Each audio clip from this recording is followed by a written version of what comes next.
Hello and welcome to Ideagen TV, powered by Azure and presented globally by Microsoft.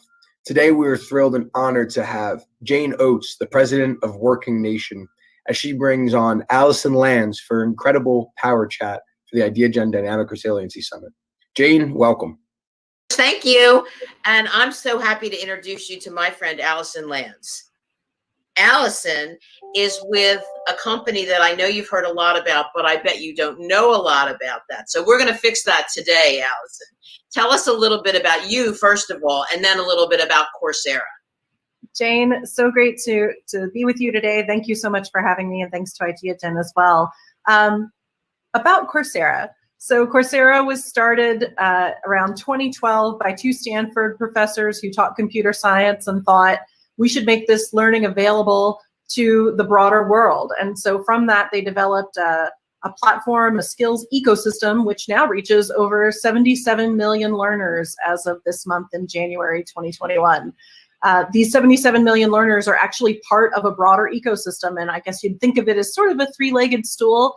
In workforce development parlance, this is the platform that connects learners to employers, to educators, and to government in a symbiotic way. So we work with these 77 million learners who are on our platform, consuming Coursera courses and projects, learning across 10 different subject domains, everything from data science to arts and humanities.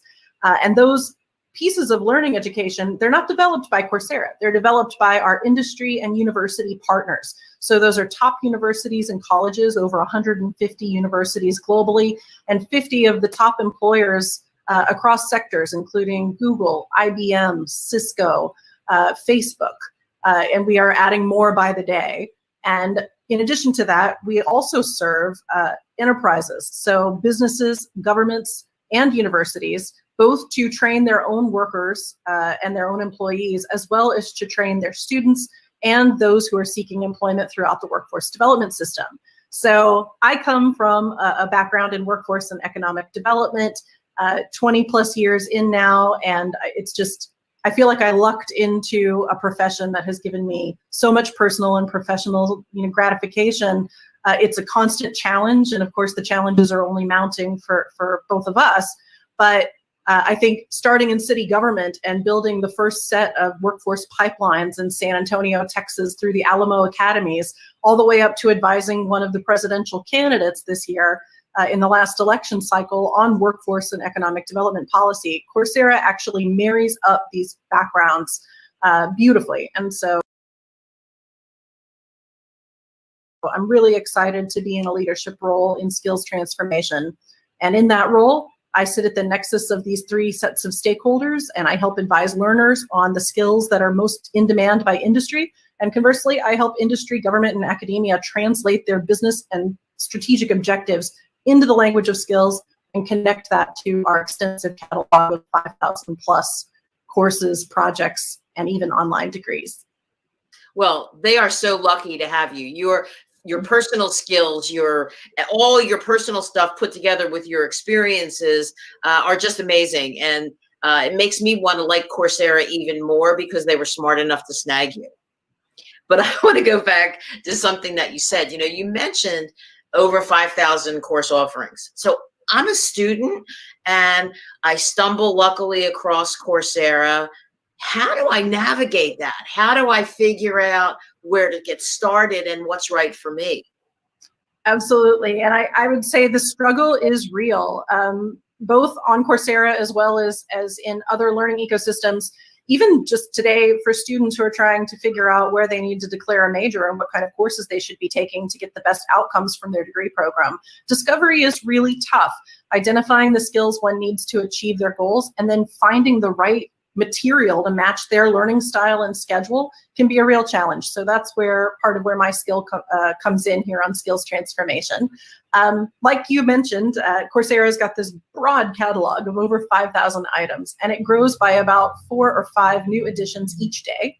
Our head of content strategy, Shira Katz, is a former executive from Netflix, and so she partners with our team to both mirror what we're hearing in the marketplace, what our industry insights and research are telling us are the emergent skills, and also information and insights that we can observe from the patterns of all of these learners who are learning across the world simultaneously and from their skills journeys. So if you think of Coursera's content, these 5,000 things as a funnel, at the simplest end, you have things called guided projects, which take about an hour or two, and they're hands-on guided labs that you can do without downloading any software to your machine. And in fact, for any students who are listening to the podcast, students have free unlimited access to guided projects on Coursera. So these are things that can help bring your current coursework to life, and they can also help you practice skills in kind of a safe space where you're not going to have grades applied. It's not going on your transcript. We also have full-length courses. Those are generally topical, and they're designed to be completed in the course of a few weeks. And sometimes we group these courses together into things called specializations, which are designed to master a skill end to end, something like digital marketing or Python programming. We also have professional certificates, which are groups of courses that have been specifically designed by an industry partner to prepare the learner for an entry-level role in a digital occupation.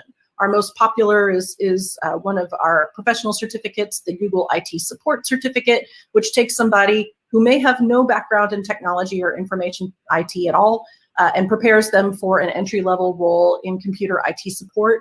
From there, they can launch off using other certificates and specializations on Coursera to advance their career and to move into more sophisticated roles or leadership roles even.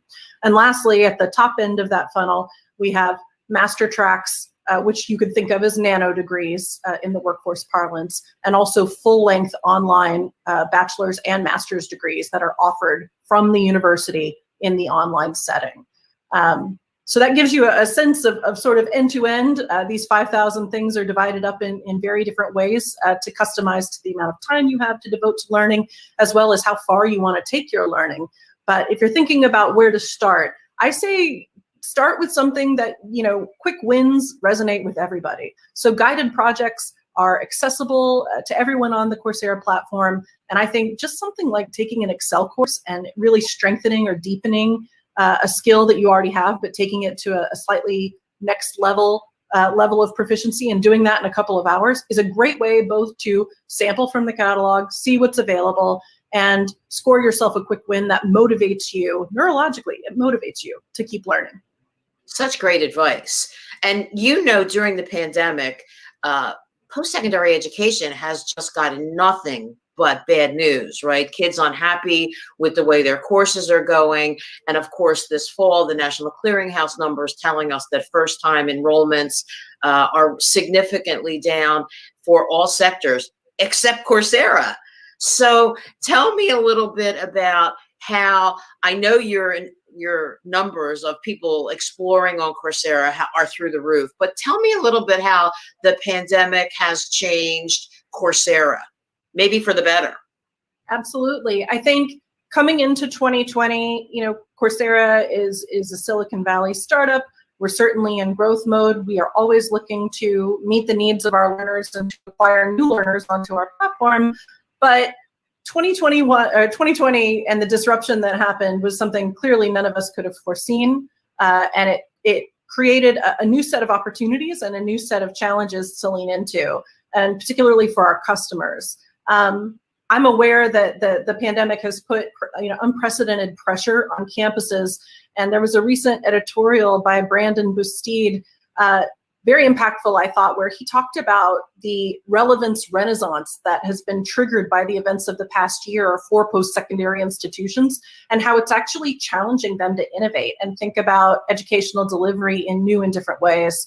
At Coursera, this looked like everything from universities wholesale virtualizing operations, using Coursera coursework as a way to very, very quickly maintain momentum online with their students when campus is closed.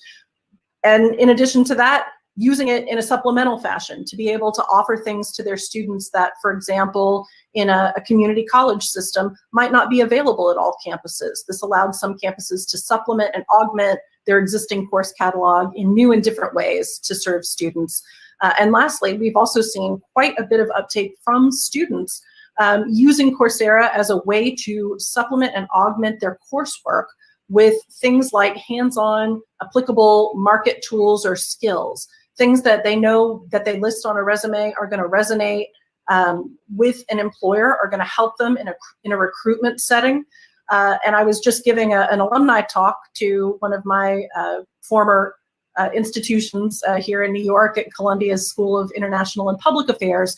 And one of the big questions that the students had for me was, how can I supplement my coursework with job relevant skills? What is going to help me stand out to a recruiter, or to an HR or a leader in recruiting who's going to be looking at my resume and my credentials potentially? And we talked about different ways that you could create a package around your existing coursework of foundational skills using those guided projects, as well as some market relevant tools. I think EMSI has really written quite a bit about this in their partnership with Strata, about the need for students to learn how to skillify their resumes. I think education and post-secondary education in particular provides a way of thinking, a discipline of how to think critically, of how to address problems, as well as a grounding across multidisciplinary topics. I'm certainly a liberal arts grad myself. But in addition to that, there's a genuine appetite from students to try to figure out what courses are going to give them the competitive edge in the hiring marketplace. And with good reason, as they are now entering one of the most historically challenging hiring and recruiting markets that we've ever seen. And you're seeing, I want to applaud your old state of Texas, because, Texas is one of the largest public systems in the country, and their SHIO has now come out and said that as part of their moving forward, every student has got to be able to articulate the skills that they have. And you think about that, I want a world filled with philosophy majors. I love liberal arts, but they have to be able to clearly say what skills they have. No longer is it going to be sufficient to say I have a degree in. So but that leads me to a question that I really want to tap your expertise on. If you were to really think about what are the concentration areas, the majors perhaps, that people should be concentrating on for in-demand jobs in the future, what would you tell them? It's so interesting because as a liberal arts undergrad, and I started my undergraduate journey majoring in vocal performance and business administration, and I ended my undergraduate experience majoring in economics and urban policy. And then I stuck with that, and I stayed with it for the rest of my career journey up into the present. One of the biggest challenges I think that I have seen from students, particularly those seeking mentorship or career guidance — I was also a campus recruiter on behalf of my former employer, Deloitte, for 12 years. So I've seen a lot of the campus recruiting cycle and how students try to respond to that year over year. One of my biggest guidance points is, as you say, it's not sufficient to just have a degree. That's in some ways is considered table stakes. In other ways, it's actually being challenged by market knowledge and the rise of stars, those folks who are skilled through alternative routes and who are getting equally competitive in the marketplace and presenting a real pressure on folks who have degrees to differentiate their skills. Less so a major to focus on, and more sort of being able to tell your skills story and to think about how disruptive technology to impact the field that you're studying. So, for example, our research and our work with the World Economic Forum at Coursera has surfaced, a handful of areas of emphasis, most notably software development. And so this is not a story about everybody needing to become a coder. It's more a story of the fact that we were already headed in this direction, and then the pandemic and the shutdown put it on fast forward, but there's been an explosive growth in demand for digital products and services. And the majority of the world's population now shops online, and the majority of purchase decisions originate online, even if they take place in an actual store later on. And as a result, software development, figuring out how to build resonant online experiences, even if you don't know how to code, there's still a demand for project managers who know how the software lifecycle works, who can help that work in an efficient and effective way, who can help design products that are going to create really exciting, engaging experiences for customers. That's one of the largest areas of digital job growth that we're seeing. We're also seeing an emphasis on cloud and data as business now moves from data warehouses and legacy business intelligence tools into a cloud-enabled environment. and the impact of AI, machine learning, and data science across all industries. Lastly, there's probably a really heavy emphasis, particularly in the events of the past few weeks, on cybersecurity, privacy, and trust. These terabytes of data that we're all generating every day through our social feeds and our online work needs to be protected, and it needs to be safeguarded. So those 4 things that I just named off, they impact every major, every sector, every industry, every firm of varying sizes. And so if I was a student today, I would say take a look at how those 4 trends impact the area that you're thinking about going into. And as a philosophy major, maybe you're thinking about how you can use philosophy in the context of cybersecurity, privacy, and trust, reinforcing the legitimacy of governments, making sure that we're developing ethical AI and machine learning to drive algorithms that create value for our businesses. There's actually quite a bit there for a philosophy or any other liberal arts student. That'd be my guidance.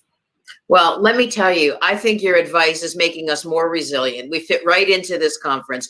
But on a personal note, we're going to go do a sing-along together. I had no idea you were into vocal performance. But thank you so much for joining me today and being a part of the Ideagen Resiliency movement here. And I'll turn it back to you. Thanks, Jane.